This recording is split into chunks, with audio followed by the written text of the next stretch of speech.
നമസ്കാരം. ഇൻഫർമേഷൻ മീഡിയയുടെ പുതിയൊരു വീഡിയോസിലേക്ക് എല്ലാ കൂട്ടുകാർക്കും ഒരിക്കൽ കൂടി സ്വാഗതം. ഇപ്പോൾ മാസം 2000 രൂപ പെൻഷൻ ലഭിച്ചുകൊണ്ടിരിക്കുന്ന ആളുകൾക്ക് വളരെ സന്തോഷകരമായ വാർത്തയുമായിട്ടാണ് ഇൻഫർമേഷൻ വീഡിയോസ് വന്നിട്ടുള്ളത്. 2026 ബജറ്റ് അവതരണം ഈ മാസം 29-ാം തീയതി നടക്കുകയാണ്. ബജറ്റിൽ ഇലക്ഷന് മുമ്പ് തന്നെ പ്രഖ്യാപിക്കുന്ന ബജറ്റ് ആയതുകൊണ്ട് തന്നെ പെൻഷൻകാർക്ക് എന്തെല്ലാം ആനുകൂല്യങ്ങളായിരിക്കും ലഭിക്കുക എന്നതിനെക്കുറിച്ചുമെല്ലാം വളരെ വിശദമായി നോക്കാം. അതിനു മുന്നോടിയായി ഇൻഫർമേഷൻ മീഡിയയുടെ വീഡിയോസ് നിങ്ങൾ ആദ്യമായിട്ടാണ് കാണുന്നതെങ്കിൽ ചാനൽ സബ്സ്ക്രൈബ് ചെയ്യാൻ മറക്കരുത്. നമ്മുടെ ഈ ചാനൽ ഒരു തരത്തിലുള്ള മതപരമായ കാര്യങ്ങളോ രാഷ്ട്രീയപരമായ കാര്യങ്ങളോ വരുന്നതല്ല. ഗവൺമെൻറ്റിൽ നിന്നും ലഭിക്കുന്ന സേവനങ്ങൾ, ആനുകൂല്യങ്ങൾ, അറിയിപ്പുകൾ എന്നിവയെക്കുറിച്ച് മാത്രമായിരിക്കും വീഡിയോസുകൾ വരുന്നത്. ശ്രദ്ധിക്കുക, ഗവൺമെൻറ് സേവനങ്ങളും അറിയിപ്പുകളും എപ്പോൾ വേണമെങ്കിലും പുതിയ മാറ്റങ്ങൾ വരാം. നിങ്ങൾക്ക് ഏറ്റവും പുതിയ അറിയിപ്പുകൾ ലഭിക്കാൻ ചാനൽ സബ്സ്ക്രൈബ് ചെയ്ത് തൊട്ടടുത്തുള്ള ബെല്ലൈക്കൺ കൂടി ക്ലിക്ക് ചെയ്യുക. നമുക്കറിയാം, ഇനി വളരെ കുറഞ്ഞ ദിവസങ്ങൾ മാത്രമാണ് ഇലക്ഷനുള്ളത്. കേരളം ആര് ഭരിക്കണമെന്നുള്ള ഈ ഒരു ഇലക്ഷനിന് മുമ്പ് തന്നെ പരമാവധി ജനങ്ങളിലേക്ക് ഒരുപാട് ആനുകൂല്യങ്ങൾ എത്തിക്കാനാണ് ഇപ്പോൾ സർക്കാർ ആലോചിക്കുന്നത്. ഈ ഒരു സർക്കാരിൻ്റെ അവസാന ബജറ്റായിരിക്കും ഈ മാസം 29-ാം തീയതി പ്രഖ്യാപിക്കുന്നത്. ഒരുപാട് കാര്യങ്ങൾക്ക് അന്ന് ആനുകൂല്യങ്ങൾ ഉണ്ടായിരിക്കുന്നതാണ്. ഒരുപാട് ആനുകൂല്യങ്ങൾ നമുക്ക് ലഭിക്കുന്നതാണ്. അതിൽ വളരെ പ്രധാനപ്പെട്ട ഒരു കാര്യമാണ് പെൻഷൻ. നമുക്കറിയാം, കഴിഞ്ഞ വർഷങ്ങളിൽ ഒരുപാട് പെൻഷൻ കുടിശ്ശിക ഉണ്ടായിരുന്നു. കഴിഞ്ഞ ഡിസംബറോട് കൂടിയാണ് അതെല്ലാം കൊടുത്തു തീർത്തത്. അതിനുശേഷം 1600 രൂപ ഉണ്ടായിരുന്ന പെൻഷൻ 2000 രൂപ ആക്കുകയും ചെയ്തു. ഇത് ചെയ്തിരുന്നത് പഞ്ചായത്ത് ഇലക്ഷൻ മുന്നിൽ കണ്ടായിരുന്നു. അതിനുശേഷം ഇനിയിപ്പോൾ ഒരു വളരെ കുറഞ്ഞ ദിവസങ്ങൾ മാത്രമാണ്, 2-3 മാസങ്ങൾ മാത്രമായിരിക്കും നിയമസഭാ ഇലക്ഷൻ ഉണ്ടാവുക. ആ ഇലക്ഷൻ മുമ്പായി തന്നെ ഇപ്പോൾ ലഭിക്കുന്ന 1600 രൂപയ്ക്ക് പകരം അന്ന് 400 രൂപ കൂട്ടി 2000 രൂപ ലഭിച്ചിരുന്നു. അതിനുശേഷം ഇനി അങ്ങോട്ട് ചിലപ്പോൾ 500 രൂപ വർദ്ധിപ്പിച്ച് 2500 അതല്ലെങ്കിൽ 3000 എത്തിക്കുന്ന രൂപത്തിലായിരിക്കും പെൻഷൻ വർധന ഉണ്ടായിരിക്കുക.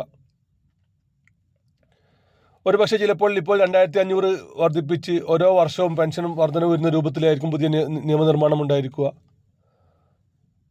ഇപ്പോൾ നമുക്കറിയാം, പെൻഷൻ വർദ്ധിപ്പിക്കുക ഏതെങ്കിലും പഞ്ചായത്ത് ഇലക്ഷൻ അതല്ലെങ്കിൽ നിയമസഭാ ഇലക്ഷന് മുന്നോടി മാത്രമാണ് പെൻഷൻ വർധന ഉണ്ടാവുക.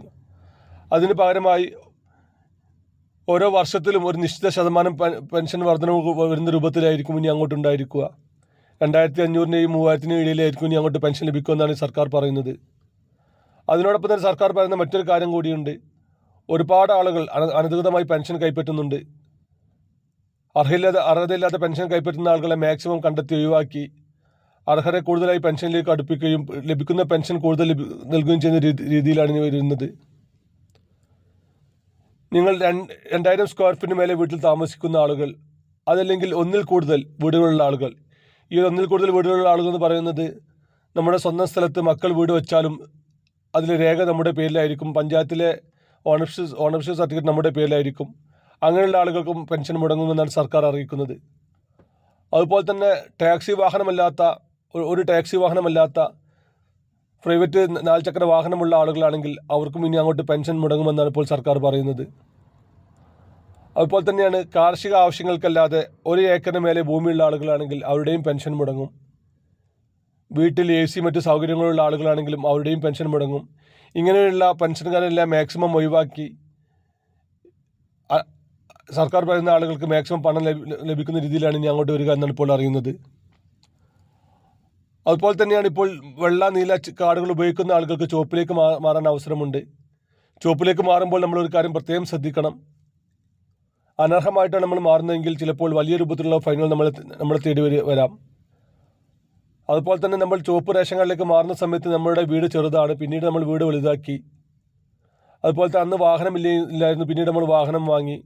അന്ന് നമ്മുടെ പേരിൽ 1 ഏക്കറിന് മേലെ ഭൂമിയില്ല, പിന്നീട് നമ്മുടെ പേരിൽ 1 ഏക്കറിന് മേലെ ഭൂമി വന്നു. ഇങ്ങനെ പല കേസുകളുമുണ്ട്. അതുപോലെ തന്നെയാണ് മരണപ്പെട്ടു പോയ ആളുടെ റേഷൻ കാർഡിൽ നിന്ന് പേര് ഒഴിവാക്കാതിരിക്കൽ. ഇങ്ങനെയുള്ള കാര്യങ്ങൾക്കെല്ലാം നമുക്ക് പിന്നീട് വലിയ രൂപത്തിലുള്ള ഫൈനുകൾ വരുന്നുണ്ട്. ഇക്കാര്യങ്ങൾ നമ്മൾ പ്രത്യേകം ശ്രദ്ധിക്കണം. അനർഹമായിട്ടാണ് നമ്മൾ കൈപ്പറ്റുന്നതെങ്കിൽ, അത് റേഷൻ ആയിക്കോട്ടെ പെൻഷൻ ആയിക്കോട്ടെ, എന്ത് കാര്യവും നമ്മൾ അനർഹമായിട്ട് കൈപ്പറ്റുന്നതെങ്കിൽ എന്നാണോ സർക്കാരിൻ്റെ ശ്രദ്ധയിൽപ്പെടുന്നത്, ഉദ്യോഗസ്ഥരുടെ ശ്രദ്ധയിൽപ്പെടുന്നത്, അന്ന് മുതലുള്ള ഫൈനുകൾ നമ്മൾ തിരിച്ചടയ്ക്കേണ്ടി വരും. അതുകൊണ്ട് തന്നെ ഇങ്ങനെയുള്ള കാര്യങ്ങൾ പ്രത്യേകം ശ്രദ്ധിക്കുക. റേഷൻ കാർഡിൽ നിന്ന് മരണപ്പെട്ട പോയ വ്യക്തി ഉണ്ടെങ്കിൽ 40 ദിവസത്തിനകം തന്നെ ഈ മരണപ്പെട്ട വ്യക്തിയുടെ പേര് ഒഴിവാക്കാൻ അപേക്ഷ കൊടുക്കുക. അതുപോലെ തന്നെ പെൻഷൻ ഇപ്പോൾ നമുക്ക് ലഭിക്കുന്ന പെൻഷൻ അനർഹമായിട്ടാണെന്ന് പറഞ്ഞ രൂപത്തിൽ നമ്മുടെ പേരിൽ 2 വീടുകൾ രജിസ്റ്റർ ചെയ്ത് കഴിഞ്ഞാൽ നമ്മൾ ഇക്കാര്യം പഞ്ചായത്തിൽ അറിയിച്ച് നമ്മുടെ പെൻഷൻ റദ്ദ് ചെയ്യാനുള്ള അപേക്ഷ കൊടുക്കണം. ഇങ്ങനെയുള്ള എല്ലാ കാര്യങ്ങളും നമ്മൾ യഥാസമയത്ത് തന്നെ ചെയ്യുക. എങ്കിൽ മാത്രമായിരിക്കും നമുക്ക് വലിയ രൂപത്തിലുള്ള ഫൈനുകളും മറ്റും വരാതിരിക്കുകയുള്ളൂ.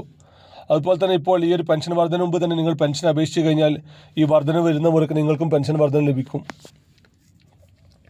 പെൻഷൻ സംബന്ധമായിട്ട് എല്ലാ കാര്യങ്ങൾ, അതുപോലെ തന്നെ റേഷൻ കാർഡുമായി ബന്ധപ്പെട്ട കാര്യങ്ങളെല്ലാം ഓൺലൈൻ വഴിയാണ് അപേക്ഷ സമർപ്പിക്കുന്നത്. കഴിഞ്ഞ മാസം നിങ്ങൾക്ക് 2000 രൂപ പെൻഷൻ ലഭിച്ചിട്ടുണ്ടെങ്കിൽ എന്നും കമൻറ്റ് ചെയ്യാനും മറക്കരുത്. വീഡിയോ ഇഷ്ടപ്പെടുന്നു കരുതുന്നു.